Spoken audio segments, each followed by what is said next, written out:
va passer au 4. Dernier message.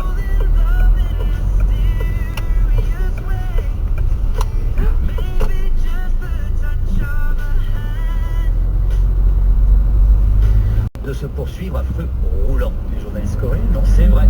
Les experts en désintoxication se Tournez à droite. mais ça ne change rien.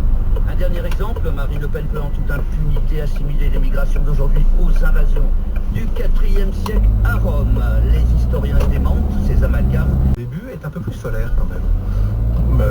Non, j'ai pas d'envie particulière, moi. Je lis un scénario, il y a un rôle ou pas.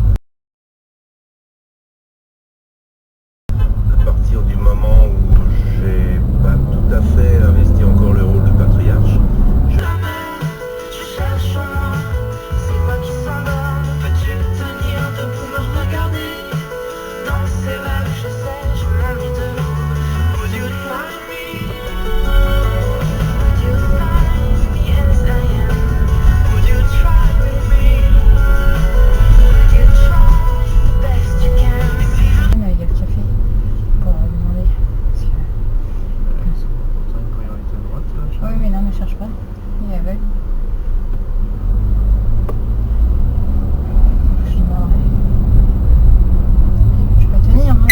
Parking mode disabled. Dans les conditions.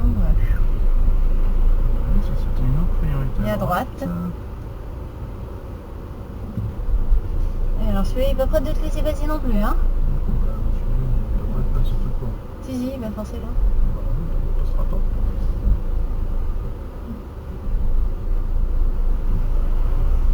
Putain, mais comment ça se fait que les camions puissent passer dans des petits trucs comme ça? lors de contrôle anti-pollution, la Corée du Sud convoque elle aussi les représentants du constructeur allemand. Enfin, le début du procès tout à l'heure à Saint-Etienne d'un octogénaire qui a aidé sa femme à mourir, Jean Mercier, 87 ans, lui-même aujourd'hui atteint de Parkinson, assume et espère que son geste permettra de faire évoluer la loi en faveur du suicide assisté. La météo, Louis Baudin. Avec une perturbation qui progresse dans le nord-ouest en ce moment, elle est entre les Pays de la Loire et la Normandie. Elle arrive sur l'île de France, à préparer les parapluies. Elle sera sur toutes les régions allant des Pyrénées au nord-est cet après-midi. Après son passage, on trouvera quelques éclaircies un tout petit peu plus lumineux et a priori sans pluie. Puis on va reparler de la neige. La nuit prochaine, elle tombera dès 1500 mètres dans les Alpes du Nord. Les températures en baisse cet après-midi, 14 à 17 degrés dans la moitié nord, jusqu'à 21-22 degrés dans le sud-ouest et quand même plus de 25 degrés près de la Méditerranée. Moi j'ai bien quand vous me parlez Qui lui ont imposé un plan plus dur que celui qu'il avait refusé. Bruxelles et Berlin ont gagné leur guerre éclair. Tous les laudateurs et imitateurs de Syriza, les Podemos espagnols et rebelles français sont prévenus.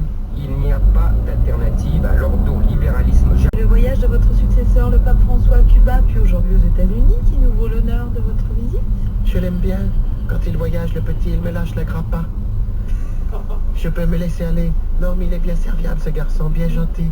Il m'a promis de me ramener des trucs de là-bas, des cigares de Cuba, du rhum pour mes mojitos, des disques de rouge. charbon, le rouget du porc, qui étaient des véritables fléaux qui ruinaient les campagnes françaises sans